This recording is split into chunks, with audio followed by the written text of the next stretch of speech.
Welcome to the Fear and Greed Business News Afternoon Report for Tuesday, the 2nd of April 2024. I'm Sean Aylmer. Every afternoon, we've got the 5 stories that happened today that you need to know about. Story number 1, the S&P ASX 200 closed down slightly to 7,888 points today, but not before hitting a new high in early trading.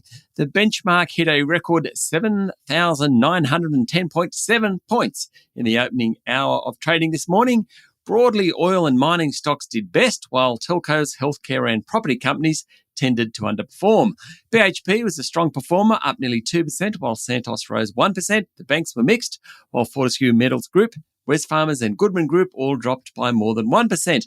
The soaring price of gold helped the miners, with West African Resources, Evolution Mining, Gold Road Resources and Newmont Corporation being 4 of the 5 top-performing stocks today, at least on the ASX 200. Story number 2, Korea's Hanwha Group has made a $1 billion takeover offer for ASX-listed Austal, though the board of the naval shipbuilder has already rejected the bid. That didn't stop Austal's share price from jumping 10% today. Hanwha is a defence and aerospace conglomerate and says it's a credible buyer and the offer is highly competitive.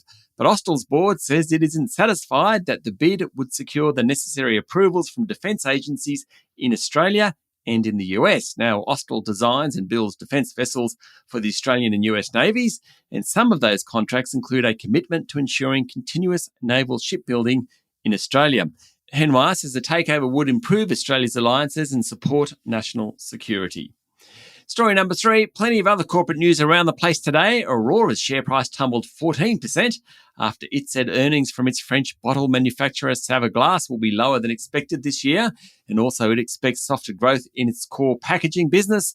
Aussie Broadband's share price ended almost 1% higher after confirming it had cut its stake in rival internet provider Superloop to just below 12% from almost 20% after it failed to get a court injunction last week stopping the sale.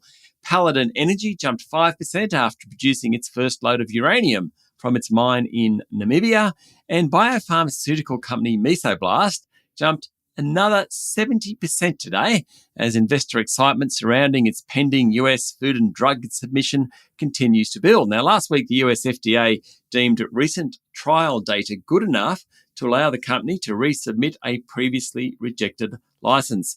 Mesoblast's share price is up about 180% since that news last week. Story number 4, more than 100 armoured vehicles will be made in Queensland, bound for Germany, under a $1 billion defence deal announced by Prime Minister Anthony Albanese today. The Prime Minister said it is the single largest military export agreement ever for Australia. The German Parliament has approved a plan to buy the Boxer heavy weapon carrier vehicles, and they'll be built by Rheinmetall Defence Australia, a subsidiary of a Germany company called Rheinmetall. It operates out of Queensland, the subsidiary does. The deal's expected to create around 600 direct jobs. And story number 5, Donald Trump overnight paid a $175 million bond that allows him to appeal a civil fraud verdict and prevents the state of New York from seizing his assets, for now at least. The bond prevents enforcement of a $454 million penalty against the former president, levied in February for lying about his assets for years to get better loan terms. Trump is appealing that decision, but if he fails, will have to pay the full amount. Which brings me to the state of Donald Trump's wealth. Bloomberg is reporting that his net worth fell by $1 billion after Trump Media and Technology Group's share price fell 21% overnight. That's after it disclosed a loss last year. It means Trump's net worth is down 14% to about $6.4 billion. Trump Media generated just $4.1 million in revenue last year, not much. The most recent figures show that Truth Social, the former president's own social media platform, has about 9 million sign-ups.